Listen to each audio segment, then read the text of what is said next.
Hello students, good morning. अपना chapter चल रहा है फिजिक्स में semiconductor material and electronic devices. Okay, in this chapter we had discussed about types of material, types of substance, conductor, semiconductor and insulator, energy band theory, types of semiconductor such that intrinsic semiconductor and extrinsic semiconductor. Then again extrinsic semiconductor divided into two parts. One is n type semiconductor and other is p type semiconductor. All these topics we had discussed in details according to our syllabus. Okay, but now in this lecture we are going to discuss conductivity of a semiconductor. Okay, in this lecture we will discuss about conductivity of semiconductor. Okay, this is also an important for us. Look, conductivity means ability to flow the charge carrier throughout the substance is called conductivity. कि कोई भी substance है, उस substance के through कितना ज़्यादा charge carrier flow हो सकता है, कितना इजीली चार्ज कैरियर फ्लो हो सकता है, कितनी ज़्यादा वहाँ से करंट फ्लो हो सकता है। इन सारी की जो प्रॉपर्टीज़ है, ये प्रॉपर्टी किससे डिफाइन होगी? कंडक्टिविटी से डिफाइन होगी। ठीक है, थर्ड चैप्टर में ऑलरेडी आपने कंडक्टिविटी स्टडी कर रखी है। Already you have studied conductivity in third chapter. Okay, but now in this chapter also we have to consider conductivity in a well manner, in a detailed way. Okay, तो यहाँ पर आपको देखने के लिए सबसे पहले क्या है, आपको कंडक्टिविटी का फॉर्मूला किस तरीके से डेराइव करना है। इसके वेज अलग अलग हो सकते हैं। ठीक है, आपके पास मल्टीपल वेज हो सकते हैं, लेकिन हम वो तरीका यूज करेंगे जो ऑलरेडी आपको पता हो। जिस वे में, जिस तरीके में आने वाली जो क्वांटिटीज है, जो स्टेप्स है, वो आपको ऑलरेडी पता है, ऑलरेडी आपने थर्ड चैप्टर में डिस्कस कर रखी है, वो तरीका हम यहाँ पे यूज करेंगे। ठीक है, आपको ये अदर कोई पर्सन कहीं पर भी आप पढ़ते हो तो अलग अलग लोग इसको अलग अलग तरीके से पढ़ा सकते हैं, अलग अलग तरीके से इसका डेरिवेशन हो सकता है।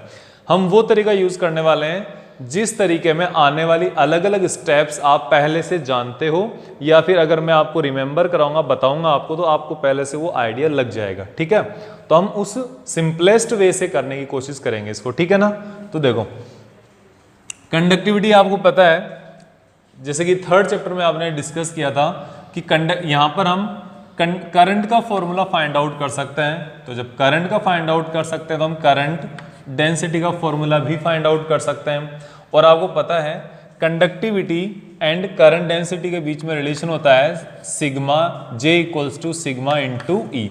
इस फॉर्मूले को हम काम में लेंगे।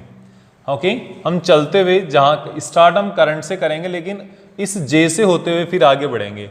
फिर सिग्मा इक्वल्स टू आपको पता हो जाएगा कि जे जो करंट डेंसिटी है, इसमें आप इलेक्ट्रिक फील्ड से डिवाइड कर दोगे तो आपके पास कंडक्टिविटी का फॉर्मूला आ जाएगा। ठीक है, तो this is how we will proceed our lecture in different steps. And now we will discuss about conductivity in conductor और in metals. Responsible for the flow of current are free electrons. Okay, तो particles है जो responsible है current flow होने के लिए, वो कौन है? फ्री इलेक्ट्रॉन्स है। लेकिन इसके लिए सेमीकंडक्टर मटेरियल में करंट फ्लो होने के लिए रिस्पॉन्सिबल कौन है? इलेक्ट्रॉन्स भी है और इलेक्ट्रॉन्स के साथ साथ होल्स भी है। ये दोनों ही पार्टिकल ऐसे हैं जो करंट फ्लो होने के लिए यहाँ पर इस सेमीकंडक्टर में, इस चैप्टर में क्या है? रिस्पॉन्सिबल है। सेमीकंडक्टर मटेरियल के लिए क्या रहेंगे? रिस्पॉन्सिबल होंगे। ठीक है, तो आपके पास देखो कोई भी एक सेमीकंडक्टर मटेरियल है, ये सेमीकंडक्टर है, यहाँ पे कुछ नंबर ऑफ इलेक्ट्रॉन्स होंगे। इलेक्ट्रॉन्स को हम डॉट से रिप्रेजेंट करेंगे और होल्स को हम यहाँ पर होल्स को जीरो से रिप्रेजेंट करेंगे यहाँ। ठीक है, जहाँ पे होलो होगा। अब मान लो मैंने यहाँ पर कोई एक बैटरी कनेक्ट की है। ठीक है, सपोज बैटरी कनेक्ट करते ही यहाँ पे क्या होगा? इसके थ्रू आउट एक इलेक्ट्रिक फील्ड जनरेट होगा। ठीक है, इलेक्ट्रिक फील्ड जनरेट होगा और इस इलेक्ट्रिक फील्ड की हेल्प से, जैसे यहाँ पर ये पॉजिटिव टर्मिनल कनेक्ट किया है, यहाँ पर आपने नेगेटिव टर्मिनल कनेक्ट किया है, तो इसकी हेल्प से आपको पता है इस पॉजिटिव टर्मिनल से ये इलेक्ट्रॉन्स अट्रैक्ट होकर इलेक्ट्रॉन्स का मोशन ये होगा। जब इलेक्ट्रॉन्स का मोशन ये होगा टुवर्ड्स पॉजिटिव साइड होगा तो इसके कारण करंट किधर फ्लो होगी, इलेक्ट्रॉन्स के कारण जो करंट फ्लो होगी IE उसकी डायरेक्शन होगी पॉजिटिव टू नेगेटिव।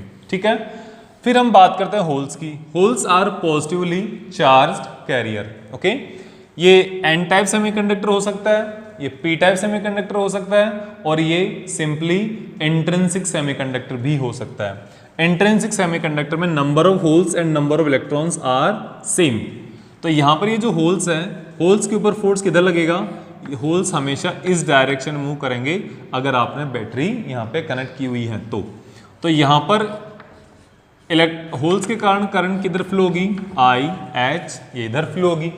तो दोनों सेम डायरेक्शन में होने के कारण यहाँ पर करंट को हम क्या करेंगे, यहाँ पर ऐड करेंगे। ठीक है, तो टोटल करंट या net current in a semiconductor,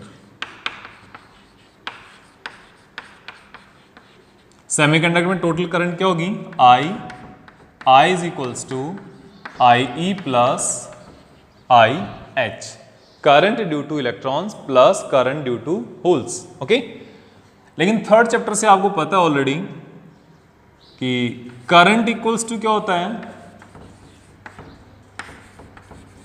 current equals to होता है I is equals to NAEVD। ये फॉर्मूला आपने कंडक्टर के लिए स्टडी कर रखा है। ठीक है, I is equals to NAEVD। N is a density of electrons, A cross section area of conductor, E charge of electron or that charge carrier and VD is the drift velocity. Okay, तो हम यहाँ पर इसी चीज को काम में लेंगे।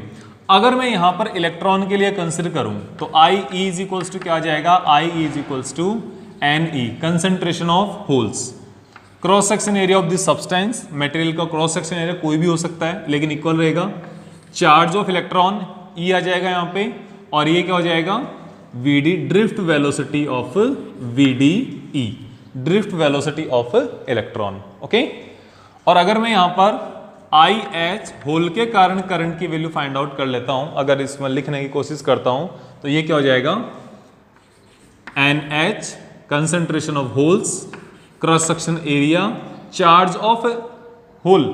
ओके, तो वो भी किसके इक्वल होगा, इलेक्ट्रॉन के ही बराबर होगा। तो मैं इसको E ही कंसिडर करूंगा, यहाँ पे P कंसिडर करने की रिक्वायरमेंट नहीं है क्योंकि magnitude of charge of electron as well as magnitude of charge of holes both are same.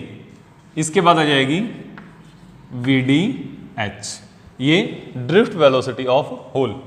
ये दोनों वैल्यू यहाँ पे सब्स्टिट्यूट कर दो तो आपके पास आ जाएगी I is equals to NEAEVDE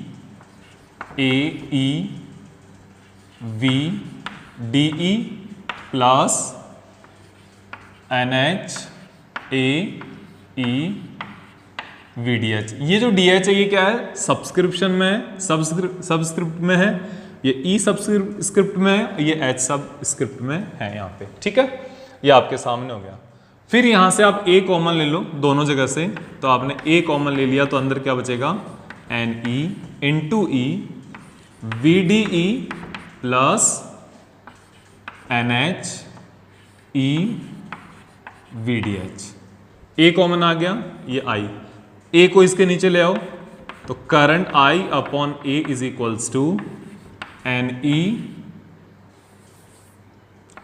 into E VDE plus NHEVDH। Okay, I upon A क्या हो जाएगा, I अपॉन ए हो जाएगा current density J, I upon A is a current density J हो जाएगा, और इसके बाद इधर क्या आ जाएगा NE इंटू E। ये जो है ना ये सबस्क्रिप्ट में है भाई, ध्यान रखना, this is concentration of electron, and VDE plus NHEVDH। Okay, तो ये आपके पास क्या आ गया, करंट डेंसिटी आ गया। अब आपको पता है जब आपने मोबिलिटी के बारे में डिस्कस किया था थर्ड चैप्टर में, ठीक है, तो मोबिलिटी क्या होती है, अगर हम मोबिलिटी की बात करें तो मोबिलिटी होती है म्यू, म्यू होती है ability to move. Okay, and this is equals to drift velocity per unit electric field, drift velocity per unit electric field, okay. और इससे आपके पास वीडी ड्रिफ्ट वेलोसिटी की वैल्यू क्या आ जाएगी, mu into E, mu into E, okay. Mu is a mobility and E is a electric field which is applied to the substance. In this case, this is the drift velocity of electron and this one is the drift velocity of holes. तो ये दोनों value यहाँ पर आप change कर दो, तो ये वैल्यू आ जाएगी VDE, therefore VDE is equals to mu of E into E. Then VDH is equals to mu H into E, where mu E is a mobility of electron and mu H is a mobility of holes. ध्यान रखना, mobility of electron है mu E और mu H क्या है, mobility of holes है। और ये दोनों जो सब्सटेंस, ये दोनों क्वांटिटी है, दोनों फॉर्मूला है, ये J की वैल्यू में आप रख सकते हो, ठीक है। जब J की वैल्यू हम ये दोनों फॉर्मूला रख देंगे तो आप क्या लिख पाओगे इसको, J is equals to NE into E, तो VDE की जगह क्या आ जाएगा, mu E into E plus next NH, इसमें वैल्यू रखनी है अभी, इसमें इंटू E VDH, VDH की जगह क्या आ जाएगा, mu into H into E, ठीक है। ये सारी वैल्यूज आपके सामने आ गई। अब यहां से E आप कॉमन ले लो, तो E कॉमन लेने पर आपके पास क्या बच गया, NE into E mu E plus NH into E mu H, okay. ये J आप इसके नीचे ले आओ, J upon E is equals to NE into E mu E। एक काम करो, यहां से ये E है ना, ये भी बाहर कॉम, चलो बाद में ले लेंगे, NH into E mu H। ये सारी वैल्यू क्या आ गई, J अपॉन E की वैल्यू आ गई। लेकिन आपको पता है J अपॉन E क्या हो जाएगा, ये सिग्मा हो जाएगा, क्योंकि अभी हमने देखा था कि थर्ड चैप्टर में आपने एक रिलेशन पढ़ा था, vector form of Ohm's law. तो vector form of Ohm's law क्या हो जाता है, J is equals to sigma into E, तो sigma equals to J upon E हो जाएगा। तो ये वाला जो फॉर्मूला है हमने यहाँ पर सब्सटीट्यूट कर दिया, तो J upon is equals to sigma and sigma is equals to NE into E mu E plus NH into E mu H, and ये E कॉमन आ जाएगा, तो सिग्मा इक्वल्स टू क्या हो जाएगा, E into NE mu E plus NH mu H। तो this is our value of conductivity in any semiconductor, okay. अब semiconductor के अंदर, दिस सेमीकंडक्टर में be N type semiconductor, this में बी पी टाइप सेमीकंडक्टर, और this में be intrinsic semiconductor, okay. If this is intrinsic semiconductor then NE is equals to NH equals to NI, okay, for intrinsic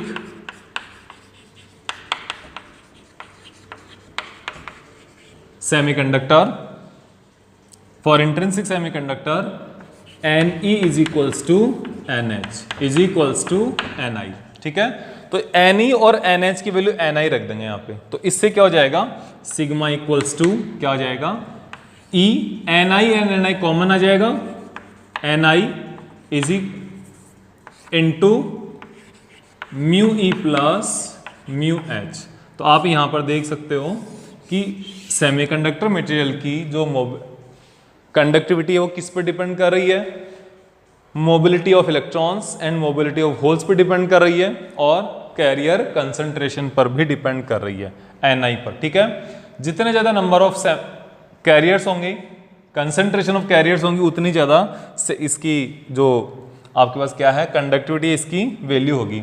अब अगर आपको resistivity की value calculate करनी हो, मान लो मैं आपसे यहाँ पर रेसिस्टिविटी की वैल्यू पूछ लेता हूँ,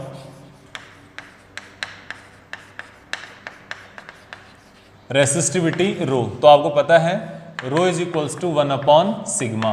तो आप यहाँ पे लिख सकते हो rho is equals to 1 upon, ये कंप्लीट फॉर्मूला आ जाएगा, कोई भी लिख सकते हो, NI upon mu E plus mu H, ये क्या हो जाएगा, इसकी रेसिस्टिविटी हो जाएगा। ठीक है, अब यहाँ पर आपके लिए देखने लायक बात यह है कि जितनी भी कंडक्टिविटी है, जितना भी सेमीकंडक्टर मटेरियल है, यहाँ पर जो इंट्रिंसिक कैरियर कंसंट्रेशन है बहुत कम होती है।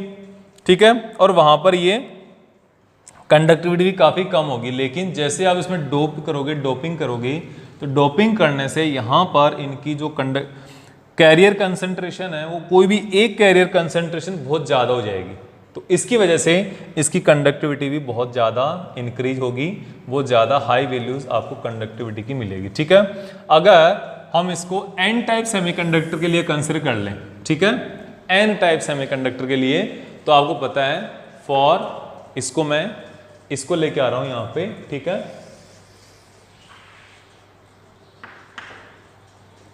फॉर एन टाइप सेमीकंडक्टर, तो एन टाइप सेमीकंडक्टर के लिए आ जाएगा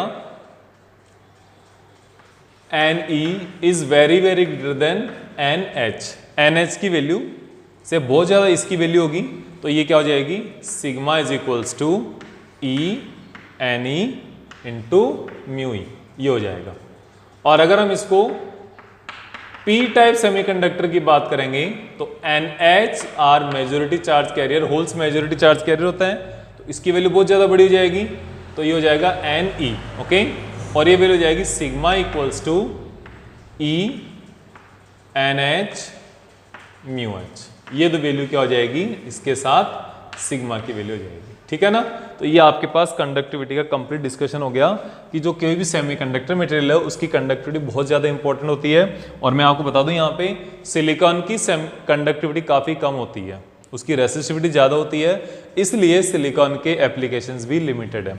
तो फिर हम क्या करते हैं, या तो हम जर्मेनियम काम में लेते हैं कई बार, लेकिन उससे भी ज़्यादा एप्लीकेशन इंक्रीज करने के लिए, बढ़ाने के लिए, क्योंकि जो आपके पास सिलिकॉन है, सिलिकॉन की कुछ प्रॉपर्टीज़ ऐसी होती है जिससे उन प्रॉपर्टीज के कारण वो बहुत ज़्यादा फैंसी है, बहुत ज़्यादा एडवांस है अदर सेमीकंडक्टर सब्सटेंसेस के कंपैरिजन में, लाइक जर्मेनियम। सबसे पहली बात तो ये है कि जो सिलिकॉन है वो अर्थ क्रस्ट पर बहुत ज़्यादा अमाउंट में अवेलेबल है, बहुत चीप सब्सटेंस है ये। ठीक है, तो बहुत अबंडेंस अमाउंट में अवेलेबल है, तो इसलिए जितने डिज़ाइनर है, जितने कंपनियां हैं, वो सारी कंपनियां सिलिकॉन को प्रीफर करती है बनाने के लिए। ठीक है, और सिलिकॉन की और भी ज़्यादा जो पावर हैंडलिंग प्रॉपर्टी है, बहुत ज़्यादा हाई टेम्परेचर पर भी काम कर सकता है सिलिकॉन, बहुत कम टेम्परेचर पर भी काम कर सकता है, और उसमें जो अदर लीकेज कुछ होगा या फिर मान लो जो एरर्स होगी सिलिकॉन वाले डिवाइसेज में, एरर्स भी काफ़ी कम होगी। और ये आपका कंप्लीट एक कंडक्टिविटी ऑफ सेमीकंडक्टर का पूरा टॉपिक है, इसके लिए हम इतना ही डिस्कस करेंगे। ठीक है, इसके बाद हम जो नेक्स्ट टॉपिक होगा वो होगा, जैसे आपको एन टाइप सेमीकंडक्टर और पी टाइप सेमीकंडक्टर जो हमने डिस्कस किया था, उन दोनों सेमीकंडक्टर जो हम एक दूसरे को नज़दीक रखेंगे, एक दूसरे के पास रखेंगे, तो उनमें क्या वेरिएशंस आएंगे, कैसे वो बिहेव करेंगे, कैसे उनमें वर्क होगी, उनमें जहाँ पे वो एक दूसरे के साथ मिल रहे हैं वहाँ पर जो जंक्शन बनेगी, वो जंक्शन कैसे बनेगी, ये सारा डिस्कशन हम नेक्स्ट लेक्चर में करेंगे। और आज के लिए इतना ही करेंगे हम कंडक्टिविटी ऑफ सेमीकंडक्टर। इस पूरे डेरिवेशन को आप बहुत अच्छे से लर्न करेंगे, इसकी 2 से 3 बार प्रैक्टिस करेंगे। अगर फिर भी आपको कोई दिक्कत है, आप हमसे कांटेक्ट करके इसके बारे में कोई ना कोई प्रकार का किसी भी टाइप का कोई डाउट पूछ सकते हैं। ठीक है, ये आपका कंडक्टिविटी ऑफ सेमीकंडक्टर का टॉपिक है, ये हम इतना ही करेंगे। Thank you.